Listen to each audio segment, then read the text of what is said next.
এই মুহূৰ্তৰ এটা বিগ ব্ৰেকিং নিউজ। আজি আবেলি প্ৰায় 5:30 বজাত তেজুৰ পৰা ইটানগৰ অভিমুখে যোৱা এয়াৰ বাছ আৰু স্কুটিৰ মাজত মুখামুখি সংঘৰ্ষ হয়। ফলত ডিগাৰু গোহাঁই গাঁৱত স্কুটিত বহি থকা লোকজন থিতাতে নিহত হয়। বৰ্তমান সময়লৈকে নিহত লোকজনৰ পৰিচয় উদ্ধাৰ হোৱা নাই। এয়াৰ বাছৰ যাত্ৰীসকলক তেজুৰ হস্পিটেললৈ প্ৰেৰণ কৰা হৈছে। ঘটনাৰ তদন্ত জানিবলৈ বৰ্তমান ঘটনাস্থলীত আৰক্ষী প্ৰশাসন উপস্থিত হৈছে।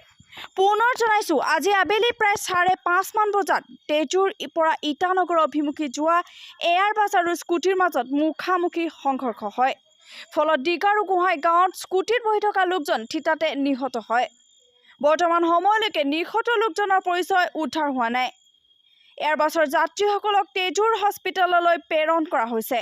ঘটনাৰ তদন্ত জানিবৰ বাবে ঘটনাস্থলীত বৰ্তমান আৰক্ষী প্ৰশাসন উপস্থিত হৈছে।